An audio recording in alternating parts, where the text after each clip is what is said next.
Well, welcome back. As we head into hour two, we are delighted to have in studio with us our dear friend George Khalaf. He is a political consultant, but among other things, as he announced on this show just about 2 weeks ago now, I think it is, he is a candidate for the Arizona State House of Representatives, representing Legislative District 3. And we have him in not only to talk about his candidacy, which we most certainly will do, but other political goings-on. He's a pollster. He's as I say, consultant, premier consultant and pollster, just kind of understanding political trends. We usually have him on Fridays, but just seasonally things are a little shaken up. George, good to see you, my man. Good to see you. And if I could telegraph to David, with all the dreary and lack of sun, I need some upbeat music. Because we need some upbeat?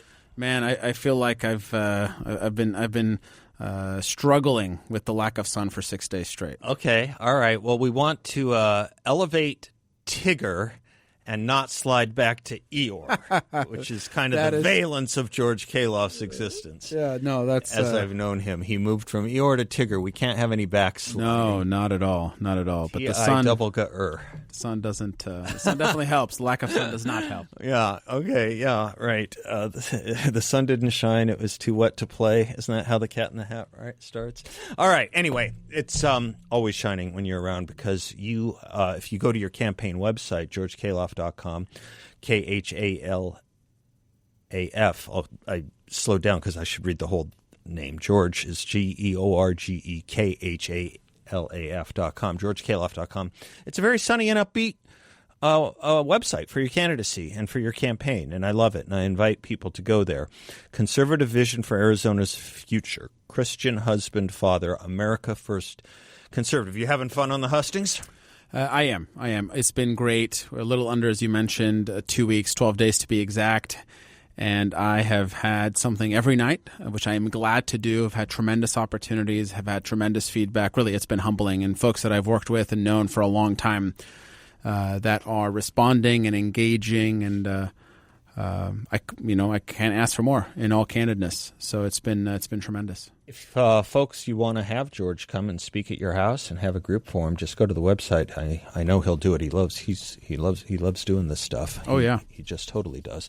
One thing I love asking candidates, and I haven't had a chance to ask a candidate in a long time, just because I haven't had many candidates on of late.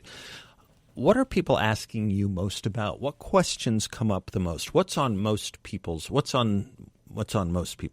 the most? Yeah.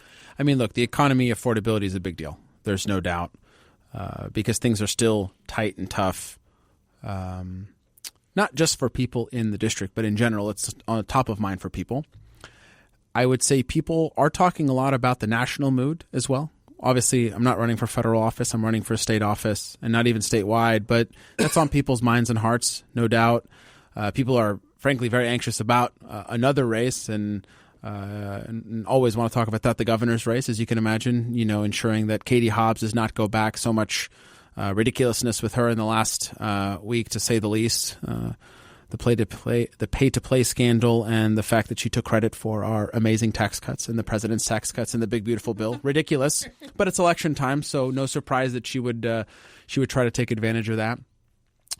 Not a lot of talk about the border, which is no surprise. But in Scottsdale in the Northeast Valley, which is very specific to the area, homelessness, growth, so proper growth, but especially homelessness. People are very anxious about that, and whether people would be surprised to hear it or not, there is quite a bit of homeless on the streets, even of Scottsdale in the Northeast Valley. I think that's indicative of just the struggles in general that folks are having. So that's a hot topic of conversation. But yeah, a lot about growth and development as well, which is very unique to the area. Let me offer, if anyone wants to ask you anything, you're always welcome and amenable. 602-508-0960. A couple things that are interesting about these races, and it is true for your legislative district race statewide as it is for someone running for the U.S. House of Representatives nationwide. It's true. It's not it's not representing the nation. It's not representing the state. But you do vote, debate, and pass laws which affect the entire state. Yeah. So it is a statewide office in a sense. It is. It's different than, for example, running for mayor or city council of even the largest city. Right. where you're affecting just folks in that city. No, the decisions that I would make would affect people everywhere. And so, yeah, there's a statewide aspect of it in the same way that races federally are nationalized, if folks hear that phrase. And so, yeah, there's a lot of talk about that because on one hand, people are optimistic. On the other hand, people are still very anxious. People are trying to decipher what's the mood and attitude going into 2026. I mean, there's a lot of talk about that and contemplation about is it going to be good or bad for conservatives and for Republicans. And so I want to get your sense on that in a moment. Well, go ahead. I'll come back to what I was going to ask you. Talk to me about what your sense of that is. My friend John Hinderock over at Powerline is convinced that the Republicans lose the House. I'm not, but and you know it's an eternity between now and November. Next November. What's your sense of the water? I am hearing that a lot more from folks that regardless of the redistricting dynamic and Republicans gaining because Democrats are going to be gaining in places like California with that redistricting battle, that people are somewhat negative, right? Somewhat to very negative. It is a long ways away. And look, it is going to be about the economy. I mean, I will say this is the thing that I think is going to be the biggest indication of if the economy gets marketably better, which it can. I think we have a different dynamic.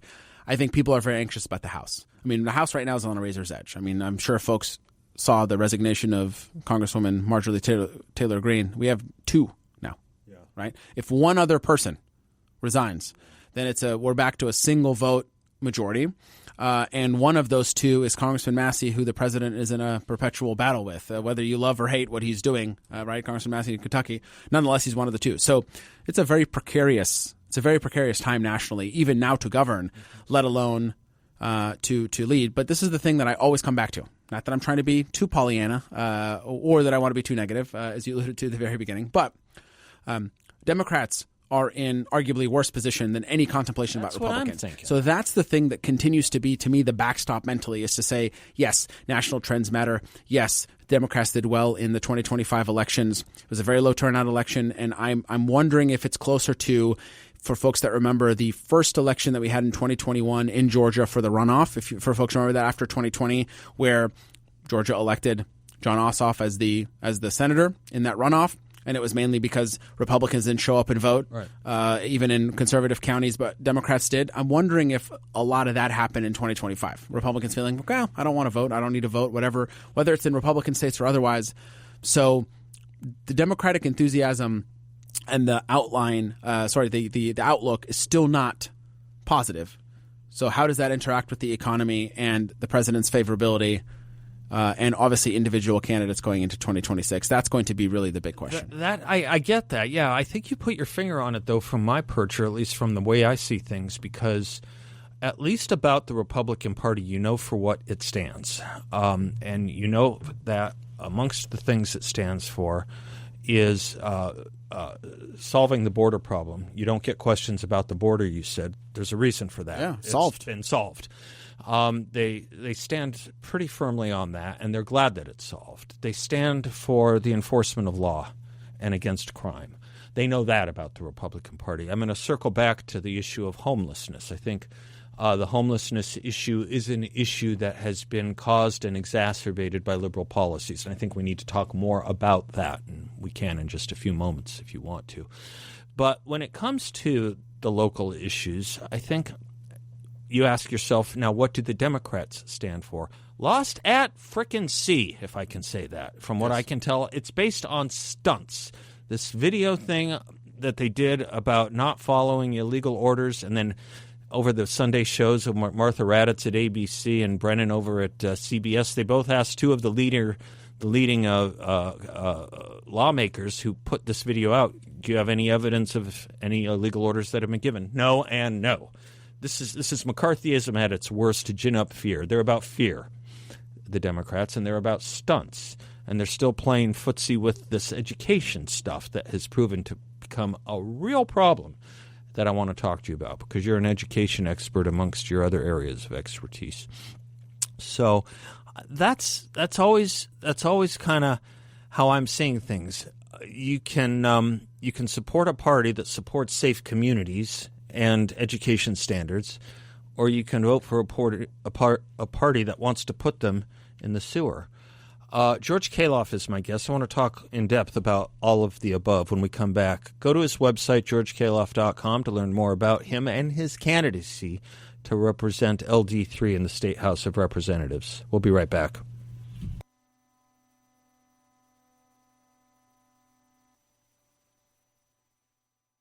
Welcome back to what I think I need to reestablish is the Seth Leibsohn show. David, you may recall, I'm sorry you have to witness this, George. George Khalaf is my guest candidate for State House of Representatives, but the culture is as important as politics. You'll grant me that, will you not? Yes. So we need to deal with the cultural issue in our midst. David, it was not a week ago that we decided that we were banning George Harrison, as I recall. This is not George Harrison. No, the Going Out song was. Oh, well, that was the Beatles. It was his version of Here Comes the Sun, and it was his singing, and it's a beautiful song, and I should like it in our bumper music, but I should not like him doing it. I should like the far better Paul Simon version with Graham Nash and David Crosby. David Crosby, Graham Nash, Paul Simon, Here Comes the Sun. That is the most beautiful version of all. That's the assignment. That's the assignment. Got it. Culture is more important than politics. George, I'm sorry you had to see That's all right. the upbraiding here. But things slip. Things slip without discipline. George Khalaf, Khalaf. I spell his name so you can follow him on social media and go to his website, georgekhalaf.com.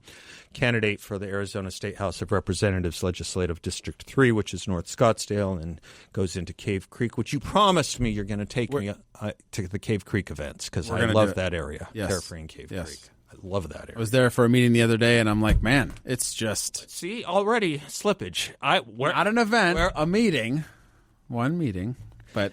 I want to show you all the great haunts there. There are some great ones. Yes. All right, George, we were talking about homelessness and education. The homeless thing, it's in Scottsdale now. I was part of a group, some of the people involved, a mutual friend of ours named Steve. I was part of a group about 4 or 5 years ago that put together a bunch of community stakeholders, I guess they would be called, volunteered to work on what was then known as the Zone, which was when it was problematic in Phoenix. Yes. And we really did some great work. I had a couple op-eds in the Arizona Republic. I'll get to you on this.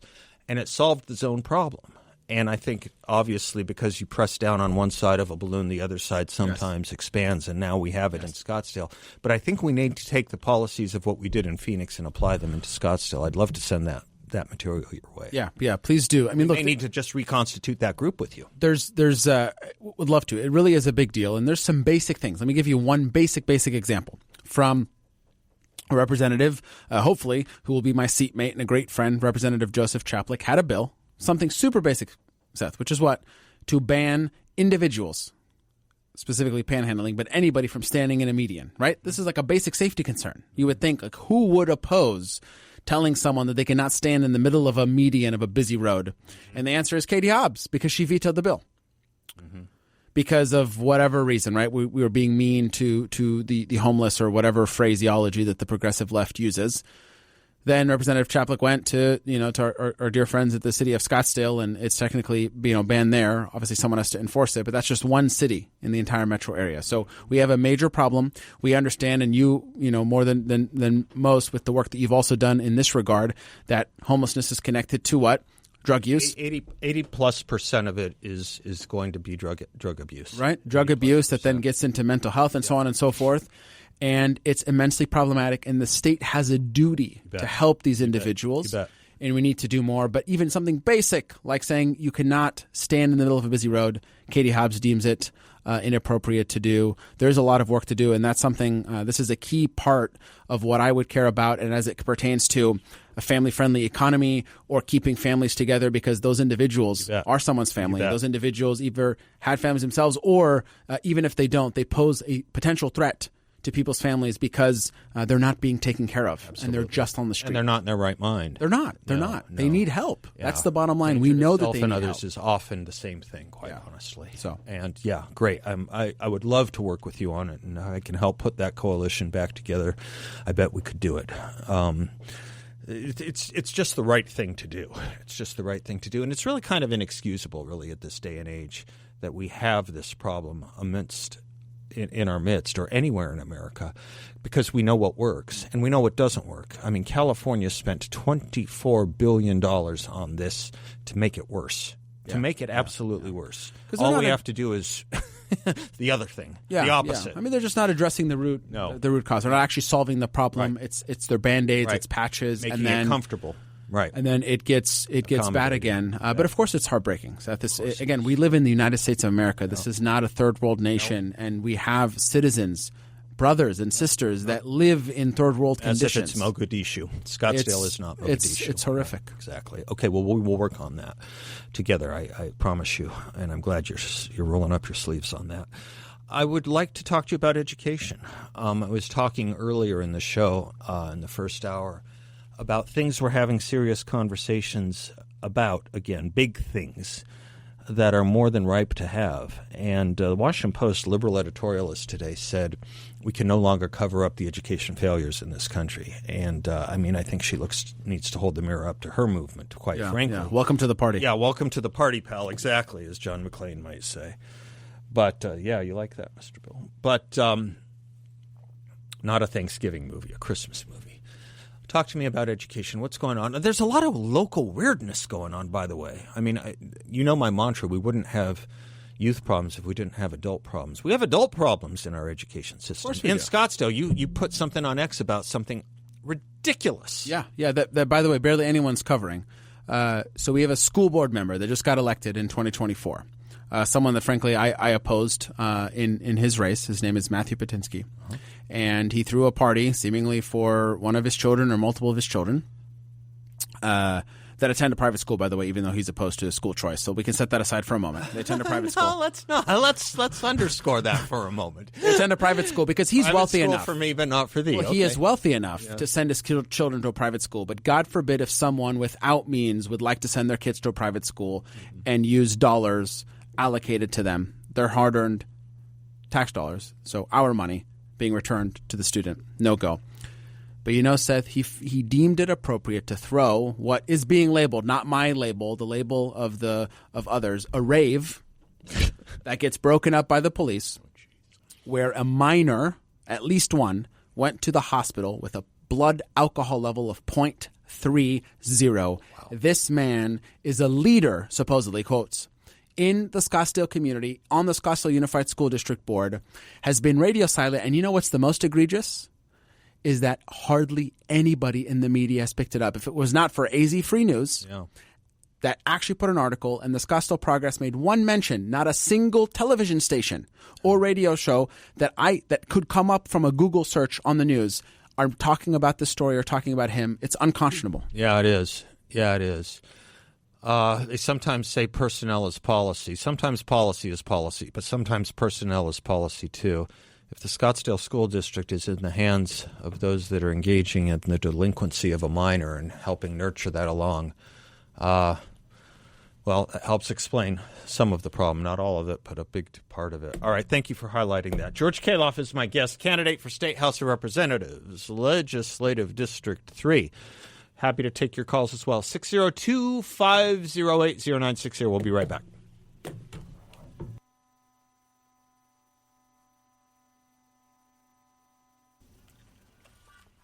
What's the anniversary? Whose anniversary is it? It's just happy. What are we doing? It's Little River Band. Yeah, their least known song.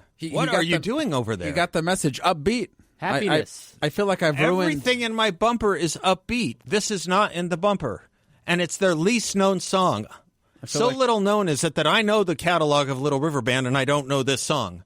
I feel like this is my fault, David. I apologize. I feel like I've driven a wedge between you and Seth. I made you happy, and I did not make him happy. Yeah. Well, I guess that's the way to treat a guest. You make the guest happy. I appreciate it. The guest the is hospitality George. here. Yes, hospitality. It's top notch. Yeah. We aim to please around here. Yes. The best way, Jeremy Bentham says, to make a guest feel comfortable is to pretend to love them. The best way to pretend to love them is to actually love them. And we love you, George. Oh, thank you. You bet. George Khalaf is our guest. Khalaf, GeorgeKhalaf.com, candidate for State House of Representatives.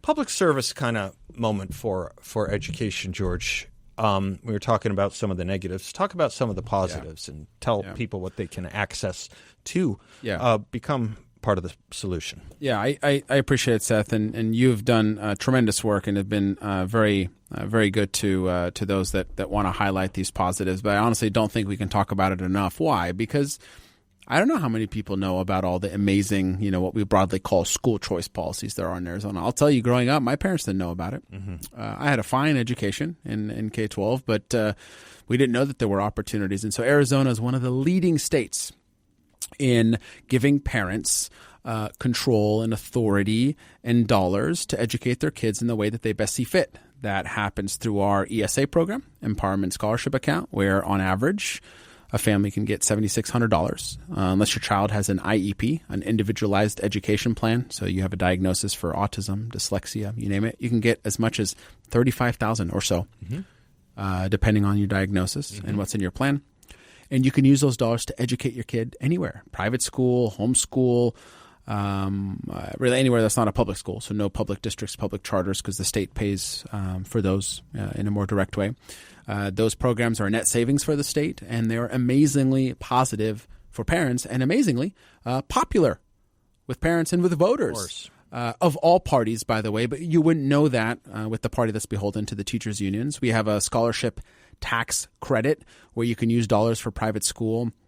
We have open enrollment, meaning, that's the most basic of school choice, means that we can, you could send your kid to any public school. There are states, Seth, where people have gone to jail or faced jail time, truancy, by breaking truancy laws for sending their kids to a school because their zoned school, they were not safe in it, and so they wanted to go somewhere else. There's great work happening nationally with a coalition called No More Lines that's connected to the Yes Every Kid Foundation organizations. They're C3 and C4. And I mention all that to say Arizona has all that, and we've had it for a long time. We are a leader in the nation. We were the first state to go universal, by universal meaning every student could get access to those ESA dollars. Then Florida and others followed suit. First state in the country. And grateful for the leadership of the former speaker, Ben Toma, former governor, Doug Ducey, and others that ushered that in, and so many organizations on the outside. I don't want folks to take it for granted. And, because there is an effort to retreat on all this. Exactly. And there's often an effort by the progressive left and those that would listen to the teachers' unions to poo-poo where we're at in Arizona and talk negatively about it and say, oh, no, this is not good. And, that's just not it's not the case. And again, grateful for a dear friend who I know has been on the show a handful of times, the head and the founder of Love Your School, Jenny Clark. Why is it called Love Your School? It's because we want parents to love their school, and that was in response to the Red for Ed movement, where it was just all negative about the prospects in Arizona. So I am very upbeat. We have things to solve. We're still not in a good place. What I mean by that is there's still more work to do. Students are still not reading at grade level or math at grade level. We've just posted our worst scores on record. It's an incredible thing. We have work to do. Right, we have a lot of work to do. But frankly, it's not going to get better if we jam children into a one-size-fits-all model. We know that does not work. It's so interesting in an day and age where everything is so flexible and everything is so particularly chosen, and how you can maneuver and find anything that suits your individual or family needs in any area. The education system seems to be the most resistant to that particularity, doesn't it?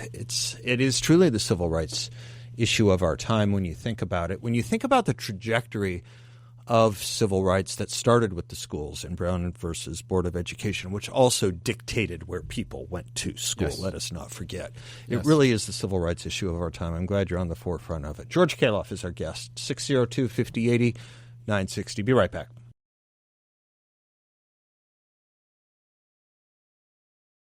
but I helped him drink his wine, and he always had some mighty fine wine. Three Dog Night, Joy to the World, love it. That's good upbeat music. Joy to the World. You wanted joyful music? We're giving you joyful music. George Khalaf is my guest.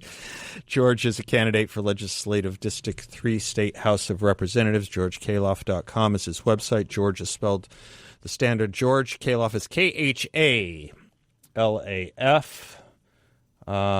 I have a call. I'm not sure what it's about, but we'll get to it in just a moment. I wanted to say a few things about the fraying of our movement that people keep talking about in precincts liberal. I always worry about analysis of our movement from those who want us. Of course. Yeah, don't want the best for us. Yeah. Have no complaint. Good analysis from them, right? Yeah. Great analysis. I think our movement's fine, just fine. I'd love your sense of it. And, you know, one of the things that I think is an interesting marker or indication is that the leader, by any definition, the president, is not here to do small things. He's playing a big game, including today. I mean, designating the Muslim Brotherhood as a terrorist organization. That's not small ball. You don't play small ball. He doesn't play small ball. Yeah. Look, this is the bottom line. I think there is not enough wisdom from political prognosticators when they say major things like this thing is demise or that thing is fraying or we've heard in the past this party's never going to come back or so on and so forth. Why? Because that fails totally and completely to fathom future actions and that things are not static. So the reason why this is coming up is because there was a very, it has been a conservative congresswoman, Marjorie Taylor Greene, mentioned it earlier, that resigned from Congress after disputes with the president. Personality disputes happen. There are issues that occur. I'm not trying to, what happened there happened. That's not indicative of the movement.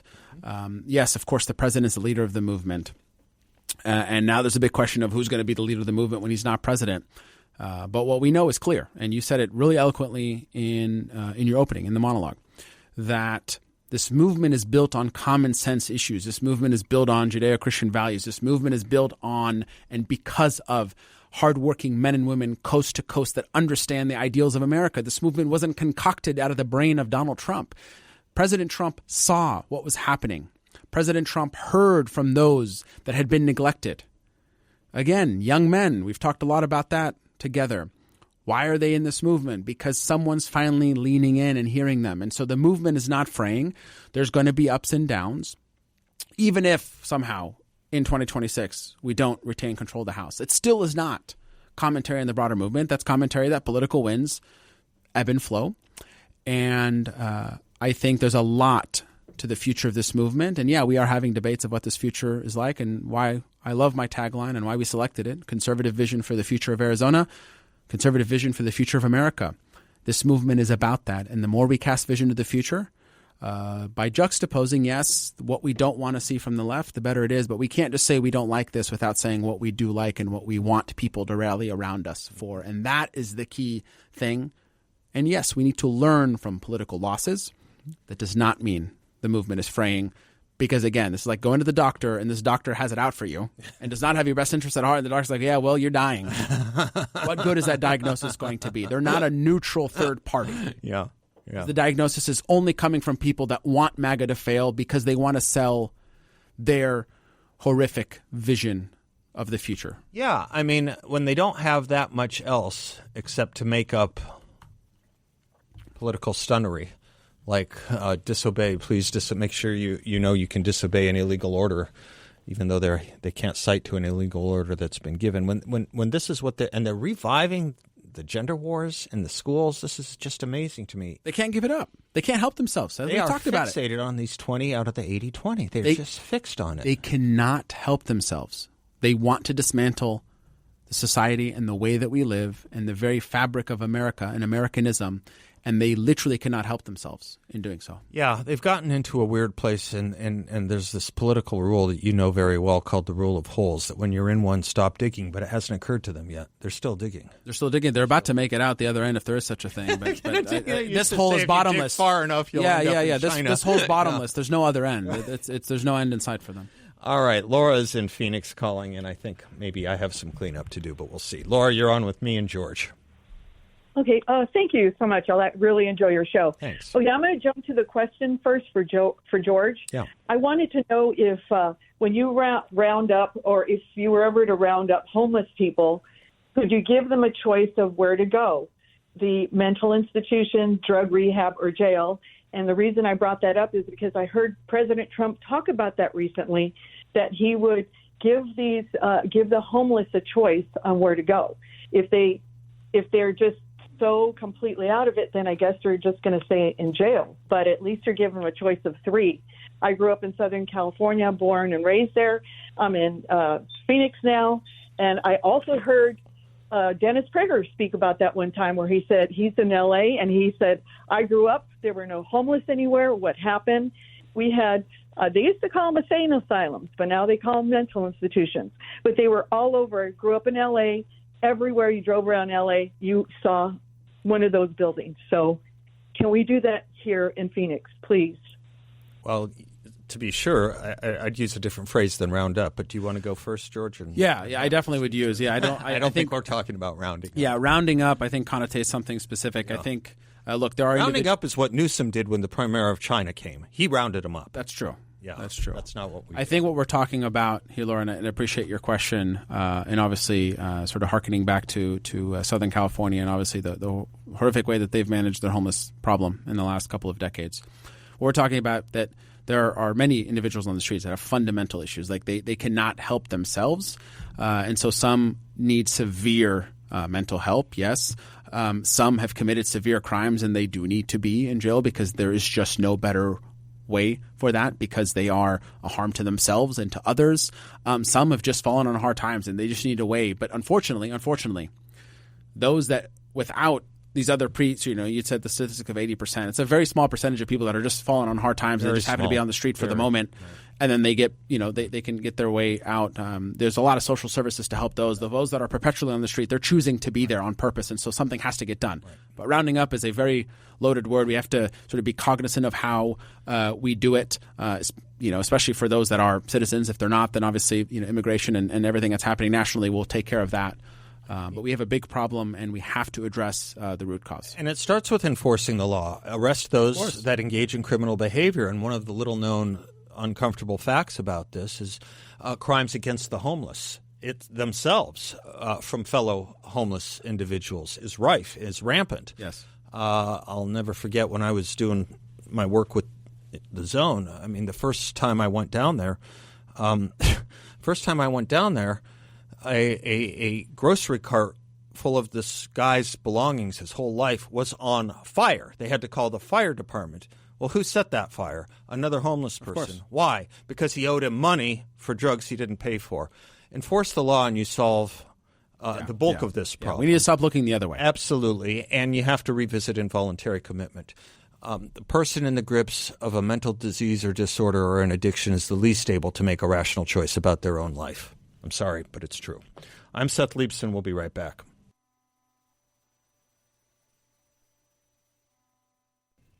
There you go. I was wondering if we'd get to that. That's a good call. Little David Cassidy. You bet. Partridge Family. Good work. George Khalaf, thanks for being here. Thanks for running for office. He is running for the State House of Representatives, Legislative District 3, georgekhalaf.com. Khalaf is spelled Khalaf. Thanksgiving in town. You got family coming. You have a lot to be thankful for with your growing family and just, damn it, being an American. Yes. Family, my parents, siblings, my wife's parents, siblings. Look, Thanksgiving is very important, less because of what we do on that day and more about what it's supposed to represent, right? I mean, I think we should always be thankful and all that, of course, right? All those usual caveats, but it is important, especially in the hustle and bustle of American life, in our life here in Arizona, that we step back. We thank, for me, I'm thankful to God for all of the gifts that He has given me. And I am thankful to be an American. And I've had the honor of giving 3 or 4 speeches in these last 2 weeks. And every time, because there's always an American flag, I point to that flag and I say, that is why I'm running. For what that flag represents, we are absolutely blessed to be Americans. People sacrifice a lot to get to this country because of what it represents. But when you get to this country, you have to understand what this country represents. You have to learn about our values. You have to learn about our way of life. No one is perfect, but this country is pretty dang good. Yeah. And I am proud of it. I know that you are. We're grateful for the men and women who have laid their lives down for this nation. And I think especially in times of difficulty, and again, there's so much tumultuousness always. I always like to end anytime we're on together with a word of optimism and hope to say that the future is bright. We need to keep our heads up. We do have one another, and that if you don't have someone, do everything in your power to lean in, family, friend, you name it. And I love the way that we as Americans, as Arizonans, we always respond in times like this. We invite others to our homes. We sit down, we break bread. That's a signal for so much of our history of people coming together. I am so grateful for my family, for my wife, for my 3 little boys, for my parents, my in-laws, my siblings. And I'm excited to spend time with them. And grateful for all the listeners. Seth, grateful for you always having me on. It is good to show gratitude. It's easy for us to complain, but it is so good to show gratitude to those. Sister has said it's the mother of all virtue, and I think it's forgotten too often. And to have that reminder with family, with the people most important around you, people that you love, proves that it can always be morning in your life, and it can always be morning in America. Your candidacy is testimony to that. Thank you, George Khalaf. Thank you. Thank you, Seth. Happy Thanksgiving if I don't see you before. Happy Thanksgiving. We have another hour. We'll be right back.